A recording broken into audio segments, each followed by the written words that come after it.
everybody, it's time for more of Helen Keller.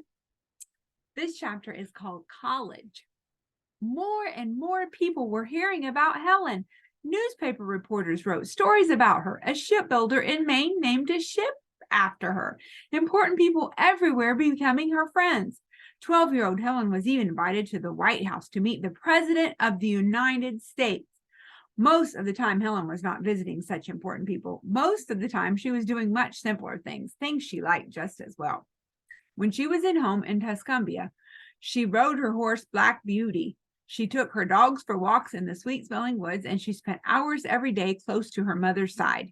A friend gave Helen a bicycle called a tandem, a bicycle built for two. Helen sat behind and pushed the pedals. Someone else sat up front and steered. One summer, Helen learned how to swim. She even worked out a way to swim by herself. She tied one end of the rope around her waist. She tied the other end of the rope around a rock or a tree. Then she could swim safely, and when she was tired, she followed the rope to shore. Here's a picture of the tree and a rope and her down in the water swimming. She's pretty brave, wasn't she? Helen learned how to row a boat by herself, too. She could tell where she was by the different smells of grasses and bushes that grew on the bank. Helen and Teacher usually spent the summer months at home in Tuscumbia. They spent most of the winter months studying in Boston or visiting friends in the countryside nearby. How Helen loved to be outside on those cold, wintry days. She loved to feel the air stinging her face. She liked to zip down the snowy hills on the back of a sled. Helen helped her friends build snowmen. She felt snowflakes melt in her hand as Teacher described their many different shapes. In the evenings, Helen and Teacher roasted apples or popped popcorn or played quiet games in front of the fire. Sometimes they played cards. Helen had to have special cards, of course. Each card had a different pattern of raised bumps on it so she could tell them apart. Other times they played checkers. The black checkers were flat on top. The red checkers were round. Best of all were the evenings when friends came to call. Teacher spelled what they were saying to Helen, but every once in a while, Teacher grew so interested herself that she forgot to spell. Then Helen would say loudly, "What's going on?" Helen Keller hated to be left out of anything, but Helen had less and less time for romps in the snow or quiet evenings by the fire. Now she had a new goal. "I want to go to college when I grow up," 12-year-old Helen announced one day, "and the college I want to go to is Harvard." Teacher felt like saying no. In college, Helen would have to keep up with the students who could see their books and hear their teachers talk. Helen was very, very bright. Yet how could anyone, no matter how bright, possibly do that? But Teacher also thought that Helen had the right to try. So all she said was, "Not Harvard, Helen. That's a boys' school." And they started to work. Latin, Greek, German, French, geography, zoology, history, biology, mathematics. There were so many things to learn before Helen could even try to get into college. Sometimes she studied with other teachers. Sometimes she and Teacher stayed at home and studied by themselves. Whenever she was worked many long hours every day, wherever she was. I can't talk today. I can't read. Do you ever have trouble like that? Well, let's try this again.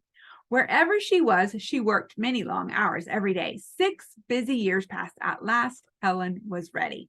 Then she discovered a very upsetting fact. Helen Keller was ready for college, but college wasn't ready for her. Helen wanted to go to Radcliffe, a very well-known women's college, but the president of Radcliffe didn't want to take Helen. He thought she would cause too many problems. Poor Helen. You would have to come a long ways, he told her, but surely you will not be able to keep up with our girls. Helen hated to be treated like this. She sat down and wrote a letter. "You must let me try," she wrote to the president of Radcliffe, "for a true soldier does not admit defeat before the battle." Helen's spirit must have impressed the president of Radcliffe. He changed his mind. In the fall of 1900, Helen Keller entered Radcliffe College. She had worked hard before. She worked twice as hard now.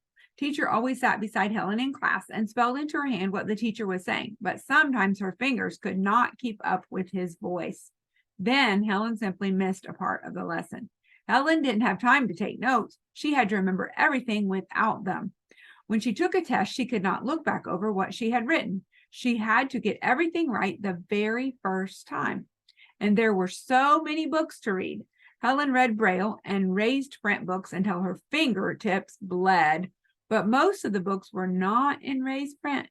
Teacher had to read those books to her. Poor teacher. Her sick eyes grew red and sore. She never had time to rest them anymore. She almost lost her sight, but teacher was stubborn too. She just held the books tighter and read on, and together they won. In the fall of 1904, Helen Keller stood in line with 96 other girls. She felt a rolled up piece of paper being put in her hand. This was her diploma. Helen Keller had graduated cum laude with honors from Radcliffe College. She was the best educated deaf-blind person in the world. And here's a picture of Helen standing in line to get her diploma. Wow, she was really determined, wasn't she? And she did it with the help of teacher. So you can do it if you try. She was deaf and she was blind, and you're not deaf or blind.